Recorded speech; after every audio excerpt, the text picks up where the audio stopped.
बिस्मिल्लाहिर्रहमानिर्रहीम। अस्सलाम वालेकुम। क्या हाल है आप सबका? उम्मीद करती हूँ कि सब ठीक ठाक होंगे, खैरियत से होंगे और अल्लाह ताला सबको खैरियत से रखे, खुश रखे, आबाद रखे। आज की वीडियो आपके साथ शेयर कर रही हूँ। वीडियो पसंद आए तो प्लीज़ वीडियो को लाइक ज़रूर करना है आपने और इसके साथ साथ चैनल को भी सब्सक्राइब करें।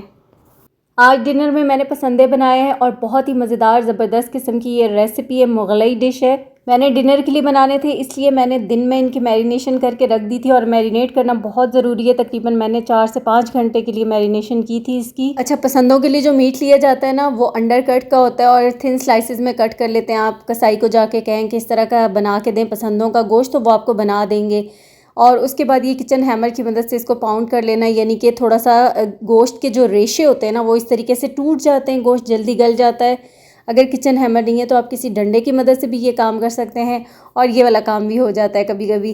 तो यहाँ पर मैंने इसके स्लाइसिस को इस तरीके से पाउंड कर लिया। उसके बाद अब मैरिनेशन की बारी आती है। 1.5 कप दही, बहुत खट्टा दही नहीं होना चाहिए, आजकल गर्मियाँ हैं तो दही बहुत खट्टा होता है अक्सर। गोश्त गलाने के लिए 1 टेबल स्पून कचरी पाउडर डाला है और ये मेरे पास है तकरीबन 1.5 से 2 टेबल स्पून खशखाश थी, इसको भिगो के रखा है और फिर इसको मसल के डाला है। ग्राइंड कभी भी नहीं होगी ये खशखाश।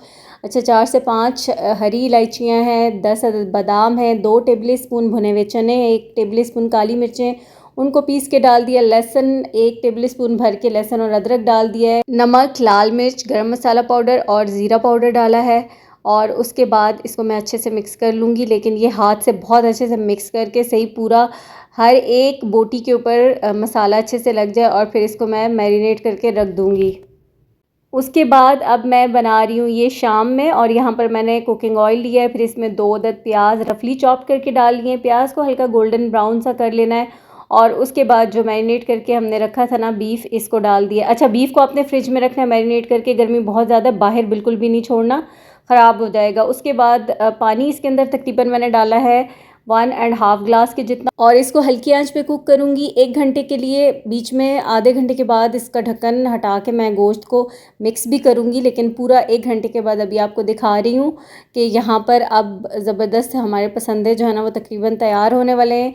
बिल्कुल इसकी ग्रेवी होनी चाहिए, पानी इसका ड्राई हो जाएगा और साथ साथ मेरी रोटियाँ बनना स्टार्ट हो गई हैं क्योंकि अभी रात के खाने का टाइम है और गोश्त इतना ज़बरदस्त गला हुआ ना, बिल्कुल हाथ लगाने की देर है। ये तो गर्म बहुत है इसलिए मैं अभी उसको आपको दिखा नहीं पा रही, लेकिन ना बहुत टेंडर और बहुत गला हुआ है। अच्छा, और ये देखें हमारी ज़बरदस्त से पसंदे तैयार हो गए। बस आपने रेसिपी को एज़ इट इज़ फॉलो कीजिएगा, बनाइएगा। बहुत से लोग मुख्तलिफ़ रेसिपी से भी बनाते होंगे। हर इलाके की ना रेसिपीज़ भी ओरिजिन वाइज फिर थोड़ी डिफरेंट होती जाती हैं। मुग़लिया दौर की डिश है, अब आते आते इसमें कुछ ना कुछ तब्दीलियाँ तो आएंगी और हर जगह के लिहाज से वो तब्दीलियाँ भी अलग अलग ही होती हैं। अच्छा जी, पसंदों की रेसिपी आपने देखी, वैसे ये मैंने शॉर्ट्स में शेयर की हुई है ऑलरेडी और आप लोग बहुत पसंद करें, बहुत शुक्रिया आप लोगों का। अच्छा, ये 1 दिन पहले की थी रेसिपी जो कि मैंने आपसे अभी शेयर की है। और यहाँ पर ये मुझे मिला था मेरी बर्थडे का गिफ्ट, 2 लॉन के सूट, बड़े ही ज़बरदस्त है और ये हस्बैंड की तरफ से गिफ्ट मिला था। अच्छा, आमना का एग्ज़ाम था तो उसको लेने के लिए जब गए ना तो वापसी पे, और ये आमना ने मेरा ख्याल है सजेस्ट भी किया और मैंने आमना से कहा आमना तुम साया पे गई, कोई तुम्हें लाइमलाइट या सफ़ायर पे क्यों नहीं गई? तो कहती है मामा मुझे तो इतना पता ही नहीं था, मुझे साया नज़र आया तो मैं अब्बू जी के साथ साया पे ही चली गई और बड़े अच्छे ड्रेस थे ये लॉन के। और मैं आमना को कह रही थी कि आमना आजकल मेरा लाइमलाइट पहनने को बहुत दिल कर रहा है और स्टेज लाइमलाइट के, और मेरा लेने को भी दिल कर रहा था। तो ये तो खैर सरप्राइज़ गिफ्ट था जिसका मुझे पता नहीं था और आमना कह रही थी कि मामा मुझे भी नहीं पता था लाइमलाइट कहाँ पर है, क्योंकि वो बहुत कम मार्केट जाती है। हाँ, अगर मरियम हो तो उसको पता होता है कि कौन सी शॉप कहाँ पर है या क्या चीज़ अभी लेनी है। लेकिन खैर ड्रेसेस दोनों बहुत प्यारे थे, प्रीमियम लॉन थी इनकी और ज़बरदस्त थी ये। अच्छा, शाम में एकदम से अचानक से इतनी कोई अच्छी किस्म की बारिश हुई है और इतना मौसम हसीन ठंडा, जून में अल्लाह का लाख लाख शुक्र है। और बच्चे भी खूब मौसम एंजॉय कर रहे हैं, नीचे बारिश में खेल रहे हैं और बहुत ही ज़बरदस्त बारिश हो रही थी। तो हम भी ऊपर आ गए थे, थोड़ा सा बारिश को एंजॉय कर रहे थे। फिर जैसे ही तो इस बारिश हल्की हो गई थी और अभी भी हो रही है ये चाय, फिर हम टेरेस पे आके पी रहे थे क्योंकि बारिश में बहुत मज़ा आ रहा था। अच्छा, उसके बाद आज बर्थडे डिनर था, बाहर जाना था क्योंकि आज मेरी बर्थडे है तो मैं घर में तो कुछ भी नहीं बनाऊंगी। वैसे ऐसा नहीं होता कि मैं कुछ ना बनाऊं, बनाती हूं, लेकिन आज वैसे ही बस बच्चों का भी मूड था तो हमने सोचा कि क्यों ना बाहर चलते हैं। और ये हमारा सडन प्लान बन गया था। कभी कभी सडन प्लान भी इतने अच्छे एग्जीक्यूट हो जाते हैं। कभी कभी आप प्लानिंग ही करते रह जाते हैं और कोई काम होता ही नहीं है। तो बस अभी इब्राहिम ने कहा कि मामा इतने दिनों से तो घर का ही खाना खा रहे हैं और इतनी ज़्यादा कुकिंग कर कर के मैं भी थक चुकी हूँ। तो आज ये था कि फिर बाहर ही जाते हैं और पका पकाया अगर मिल जाए और खा ले, बंदा कोई काम भी ना करना पड़े, तो वो भी एक अलग एक्साइटमेंट होती है। और बाहर जाके खाने से ज़्यादा आप मेंटली भी बड़ा फ्रेश हो जाते हैं और मतलब एक अच्छी आपकी आउटिंग भी हो जाती है। डिसाइड हमने अभी बिल्कुल भी नहीं किया था कि हमने कहाँ जाना है, सिर्फ ये था कि हाँ कोई फ़ास्ट फूड इस तरह की चीज़ खानी है। तो फिर फाइनली हम आगे थे ये जो न्यू ब्लू एरिया है ना, इस साइड पे अभी इन जगहों पे रश कम है क्योंकि बाकी सारे स्पॉट जो हैं उन पे बहुत ज़्यादा रश होता है। और ना बच्चों की कोशिश होती है कि बहुत ज़्यादा जो रश वाली जगह हैं उन पे ना जाया जाए, तो इसलिए फिर ना जगह हमें ज़रा डिसाइड करने में प्रॉब्लम होता है। तो फिर अब ये जो न्यू ब्लू एरिया है इस साइड पर हम आ गए थे और यही नाम है शायद इसका, जहाँ पर ये पार्कलैंड के ये टावर्स बिल्डिंग्स बनी हुई हैं। अच्छा, यहाँ हमने ऑर्डर कर लिया था अपना खाना, चिकन टेंडर्स थे, रैप्स थे और हार्डीज़ पे हम आए थे और बर्गर्स वगैरह थे। तो काफ़ी दिनों के बाद इस तरह का खाना खा रहे हैं क्योंकि अपना देसी फूड ही चल रहा है। ईद से अभी तक जो है वो ही खाने खाए जा रहे हैं, बन रहे हैं। तो इसलिए आज थोड़ा सा ये था कि लाइट तो नहीं होता, खैर एक बर्गर खा के ये इतना हैवी ये भी काफ़ी होता है, लेकिन ये कि डिफरेंट टेस्ट, फ्लेवर सब कुछ डिफरेंट। दूसरा ये कि आप बग़ैर किसी एफ़र्ट के खा रहे हैं, बैठ के चिल कर रहे हैं। रश तो खैर इन जगहों पे भी बहुत होता है, ज़ाहिर है ये जो रेस्टोरेंट होते हैं ये तो उसी तरह से फ़िल होते हैं। हाँ, थोड़ा सा आउटसाइड पे आपको इतना रश नहीं मिलेगा, थोड़ा कम होगा और आप सुकून से फैमिली के साथ ना एंजॉय कर सकते हैं। तो खाना शाना हमने खा लिया है, अब बाहर थोड़ी सी देर के लिए ऐसे ही वॉक की, थोड़ा सा टाइम स्पेंड किया और उसके बाद घर वापस चलते हैं। ये है दम कबाब कढ़ाई जो कि बहुत ही कम टाइम में बनकर तैयार होती है और इसको पकाने के लिए आपको चूल्हे के पास बहुत देर खड़ा भी नहीं होना पड़ता। मैंने यहाँ पर 1 किलो कीमा ले लिया, बीफ का कीमा है। 2 लार्ज साइज़ के प्याज, 4 से 5 हरी मिर्चें चॉप कर ली थी और लहसुन अदरक इसमें मैंने डाला है 2 टेबल स्पून। प्याज का पानी निकालने की कोई ज़रूरत नहीं है। अच्छा, 1 टेबल स्पून भर के ज़ीरा पाउडर, 1 टेबल स्पून भर के ही धनिया पाउडर डाला है, हाफ़ टेबल स्पून गरम मसाला पाउडर, नमक डाला है, टेस्ट के अकॉर्डिंग 1 टीस्पून डाल लें और लाल मिर्च का पाउडर हाफ़ टेबल स्पून। इतना फ़ाइन से इसका पेस्ट बन गया, यानी कि चॉपर में डाल के अच्छे से चॉप कर लिया, फिर मिक्स कर लिया है और अब इसके अच्छे से चॉप कर लिया, फिर मिक्स कर लिया है और अब इसके कबाब बना लिए मैंने। अच्छा, चूल्हे पे कढ़ाई रखी है, इसमें ऑयल जाएगा, थोड़ा सा ऑयल ज़्यादा जाएगा क्योंकि इसी ऑयल के अंदर कबाब हमारे बनेंगे, तो ऑयल थोड़ा सा ज़्यादा है। फिर कबाब इस तरीके से मैंने रख लिए हैं। अच्छा, एक कढ़ाई ये और एक इससे ज़्यादा बड़ी थी तो फिर बस मैंने इसी का इंतखाब कर लिया था और कबाब थोड़े से, अब जगह नहीं थी उसके पैंदे में तो मैंने ऊपर ही रख दी हैं और दम पे, बिल्कुल दम वाली आँच पे इसको मैं 20 से 25 मिनट के लिए छोड़ दूँगी। अब ये 20 से 25 मिनट इसके गुजर चुके हैं, ढक्कन उठा लिया है, पानी जितना है ना मीट का वो सारा पानी निकल आया है। अब कबाब बाइंड हो चुके हैं, ये टूटेंगे बिल्कुल भी नहीं।